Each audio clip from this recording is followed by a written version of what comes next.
जय श्री कृष्ण मित्रों भगवान शिव को बेलपत्र अर्पित करने से 3 जन्मों के पापों का नाश होता है।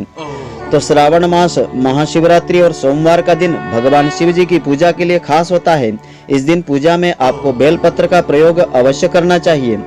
तो धर्म शास्त्रों में ऐसा बताया है कि भगवान शिव जी की पूजा में उनकी प्रिय चीजों को अर्पित करने से वे शीघ्र प्रसन्न हो जाते हैं। वैसे तो भगवान शिव जी की पूजा में बहुत सारी चीजें चढ़ाई जाती है, लेकिन सबसे ज्यादा महत्व बेलपत्र का होता है। ज्योतिष शास्त्र के अनुसार शिवलिंग की पूजा में बहुत सारी चीजें चढ़ाई जाती है, लेकिन बेलपत्र भगवान शिव जी को अत्यंत प्रिय होता है। बेल के पेड़ की पत्तियों का शिव पूजन में एक विशेष महत्व होता है।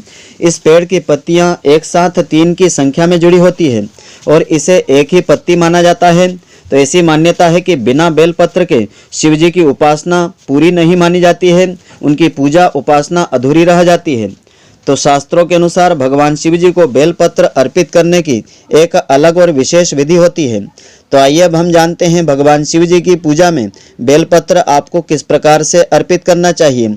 तो सबसे पहले तो हम जानते हैं कि बेलपत्र कैसा होना चाहिए और कैसे इसे आपको अर्पित करना चाहिए। धर्मशास्त्रों के अनुसार बेलपत्र के तीनों पत्ते त्रिनेत्र स्वरूप भगवान शिव जी के तीनों नेत्रों को विशेष प्रिय होते हैं। अगर आप शिवलिंग पूजा के दौरान बेलपत्र चढ़ाते हैं तो इससे भगवान शिव अत्यंत प्रसन्न होते हैं और आपकी मनोकामनाएं भी पूर्ण होती हैं। मगर जरूरी है कि बेलपत्र चढ़ाने से पहले आप यह जान लें कि बेलपत्र कैसा होना चाहिए और किस प्रकार से उसे आपको अर्पित करना चाहिए। तो ध्यान रहे कि एक बेलपत्र में 3 पत्तियां होना चाहिए। 3 पत्तियों को ही एक माना जाता है। इस बात का भी ध्यान रखें कि बेलपत्र की जो पत्तियां हैं कटी फटी ना हो, खंडित ना हो। बेलपत्र में चक्र और वज्र नहीं होना चाहिए, ऐसी पत्तियों को खंडित माना जाता है। हालांकि 3 पत्तियां आपस में मिल पाना मुश्किल होता है, मगर यह मिल भी जाती है। बेल की पत्तियां जिस तरफ से चिकनी होती है आपको उसी तरफ से शिवलिंग पर अर्पित करना चाहिए। यह बात बहुत कम लोगों को पता होती है, मगर एक ही बेलपत्र को आप पानी से धोकर बार बार भी अर्पित कर सकते हैं। कभी भी शिवलिंग पर बिना जल के बेलपत्र आपको अर्पित नहीं करना चाहिए। पहले आपको जल अर्पित करना चाहिए, उसके पश्चात बेलपत्र अर्पित करना चाहिए। बेलपत्र 3 से लेकर 11 दलों तक के होते हैं। ये जितने अधिक पत्र के हों उतने ही उत्तम माने जाते हैं। तो ज्योतिष शास्त्र के अनुसार बिल्वाष्टक और शिव महापुराण के अनुसार भगवान शिव जी को बेलपत्र अत्यंत प्रिय है। वहीं स्कंद पुराण में बेलपत्र के महत्व के बारे में बताया है। ऐसा कहा गया है कि यदि बेलपत्र के साथ शिवलिंग की पूजा की जाए तो सभी पापों का नाश हो जाता है।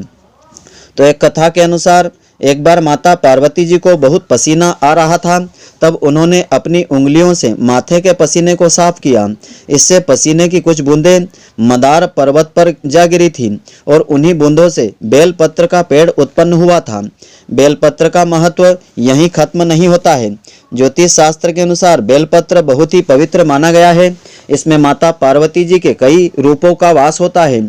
इस वृक्ष की जड़ों में माँ गिरिजा होती है, तने में माता माहेश्वरी, इसकी शाखाओं में माँ दक्षयायिनी और बेलपत्र की पत्तियों में माँ पार्वती, इसके पुष्पों में माता गौरी और बेलपत्र के फलों में माँ कात्यायनी का वास होता है। इतना ही नहीं, इसमें माता लक्ष्मी जी का भी वास होता है। अगर आप घर में बेल का पेड़ लगाते हैं तो इससे माता लक्ष्मी जी प्रसन्न होती है और घर में सुख वैभव आता है। तो बेलपत्र चढ़ाने के लाभ इस प्रकार से मिलते हैं। इसका सबसे बड़ा लाभ होता है कि भगवान शिव शीघ्र प्रसन्न होते हैं और सारी मनोकामनाएं भी पूर्ण कर देते हैं। सच्चे मन से भगवान शिव का नाम लेकर के बेलपत्र आपको अर्पित करना चाहिए। वहीं बेलपत्र चढ़ाने से सुख के साथ घर में वैभव और धन की आमदनी भी होती है, धन का आगमन भी होता है। यानी कि आपको कभी भी आर्थिक संकटों का जीवन में सामना नहीं करना पड़ता है।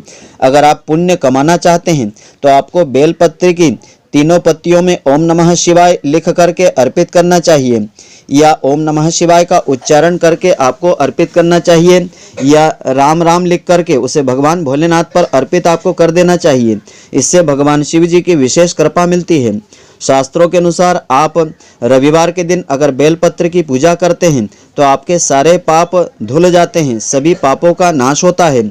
केवल भगवान भोलेनाथ ही नहीं, आप भोलेनाथ के प्रिय कुबेर जी पर भी 3 पत्तियों वाला बेलपत्र अर्पित करके उनकी पूजा करेंगे तो पीढ़ियों तक आपके घर में धन की कमी नहीं आएगी। और ऐसी मान्यता है कि बेलपत्र और जल चढ़ाने से भगवान शंकर जी का मस्तिष्क ठंडा रहता है और वे शीघ्र प्रसन्न भी हो जाते हैं। तो मित्रों, आशा करता हूं कि आपको हमारी यह ज्ञानवर्धक जानकारी पसंद आई होगी। यदि आपको पसंद आई हो तो आप हमारे वीडियो को लाइक व शेयर अवश्य करें। धन्यवाद। जय श्री कृष्ण मित्रों, फिर मिलेंगे।